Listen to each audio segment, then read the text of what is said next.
Hello friends, good morning. এখন বাজে ঠিক ভোর 6:30 আর আজ হলো শনিবার। আমি আমার ব্লগটা এখান থেকে শুরু করছি, দেখতে থাকো। তো দেখো, আজকেও আমি আর মন্দিরে যাইনি। তোমাদের দাদা অলরেডি স্নান করে মন্দিরের কাজ করতে চলে গেছে, আর আমি দেখো এখন উঠেছি। উঠে আগে ফার্স্টে বিছানাটা গুছিয়ে নিচ্ছে। আর এখন কিন্তু বেশ ঠান্ডা পড়ে গেছে, তাই না? বেশ ভালোই রাতের দিকে লেপ কম্বল গায়ে দিতে হচ্ছে। আর কদিন পরে সোয়েটার, 2-3 দিন পরেই দেখবে সোয়েটার বার করতে হবে। এখন অবশ্য সোয়েটার বার করিনি আমরা, তবে আর কদিন পরেই বার করতে হবে। তো দেখো, এখন জানো তো 2-3 দিন হচ্ছে এই যে আমাদের এই ঘরের জানলাগুলো আছে না, বন্ধ করে দিচ্ছি বিকেল হতেই। নাহলে রাত্রেবেলা ঠান্ডা বেশ ওয়েদারটা আসছে, ওই জন্যই জানলাগুলোকে বন্ধ করে দিতে হচ্ছে বিকেলবেলা করে। তো দেখো, এই ঘরের বাসি বিছনাটা তুলে নিয়েছি, নিয়ে কটা বাসি ঘর দুয়ার ঝাড় দিয়ে নিয়েছি।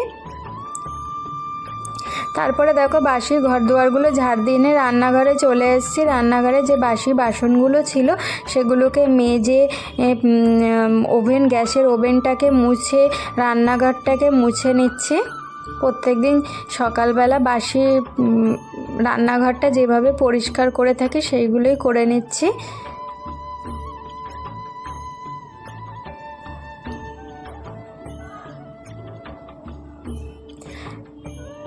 তো দেখো, রান্নাঘর আমার ক্লিন হয়ে গেছে। তারপরে দেখো, স্নান করে চলে এসেছি রান্না করতে, সোজা রান্নাঘরে চলে এসেছি। আজকে রান্না করব। তোমাদের দাদা দেশি মুরগি নিয়ে এসেছিলো। তোমাদের দাদা তো খায় না, আমি খাবো, ওই জন্য মুরগিটাকে দেখো আগে মশলা মাখিয়ে রেখে দিলাম। আর দেখো, তোমাদের দাদা পুজো দিতে গেছিলো, ওই ছাদে কটা ফুল ফুটেছিল তাই তুলে নিয়ে গেল মন্দিরে ঠাকুরের পায়ে দেবে তাই। তো দেখো, আমার রান্না কমপ্লিট হয়ে গেছে। এই যে দেশি মুরগির ঝোল করেছি, বক ফুলের বড়া করেছিলাম, আর কালকে ডিম ফুলকপির তরকারি ছিল, সেটাই গরম করেছি। আর তোমাদের দাদার একটু ডাল সেদ্ধ করে দিয়েছিলাম, মুসুরির ডাল পেঁয়াজ দিয়ে লঙ্কা দিয়ে। তো দেখো, সকাল এখন 11টা মতন বাজে। আমাদের সকালের খাওয়া হয়ে গেছিলো। সকালের খাবার খেয়ে দেখো রান্নাঘরটাকে আবার ক্লিন করতে চলে এসেছি, প্রত্যেক দিন যেমন করে থাকি।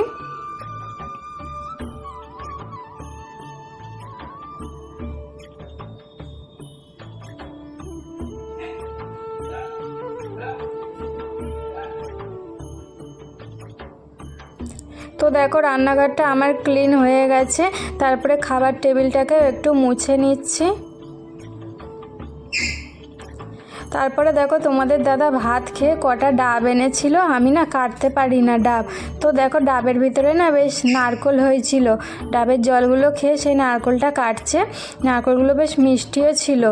তোমাদের দাদা অল্প একটু খেয়েছে, আর আমি না সব খেয়ে নিয়েছি। আমার বেশ ভালো লাগে এই নেওয়া নারকোলগুলো খেতে। তো দেখো, তোমাদের দাদা ডাব কেটে দিয়ে কাজ করছে, আর আমি নারকোল খেতে খেতে তোমাদের দাদার কাজ দেখছি। তারপরে দেখো, তোমাদের দাদা আজকে না একটু বেলাতেই কাজে বেরিয়েছিল, তখন ওই 12টা 12:30 হবে, কাজে চলে গেল।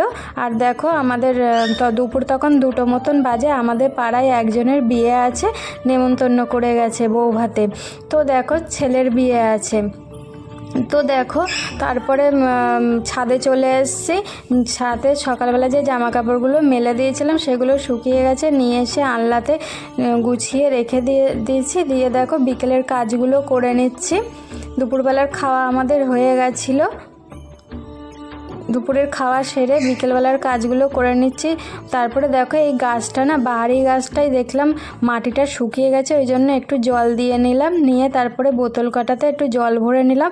তারপরে দেখো, ছাদে চলে এসেছি। ছাদে কটা গাছগুলোই না মাটি কমে গেছিলো, শিকড় বেরিয়ে গেছিলো, ওই জন্য গাছের গোড়াতে মাটি দিয়ে জল দিয়ে দিলাম। তারপরে সন্ধে এখন 5:45 মতো, 5:30 মতন বাজে। তোমাদের দাদা দেখো সন্ধে দিতে গেছে সন্ধেবেলা। তো তারপরে দেখো, সন্ধে দিয়ে তোমাদের দাদা কালকের জন্য বাজার নিয়ে এসছে, ওলকপি, মুড়ি, পটল।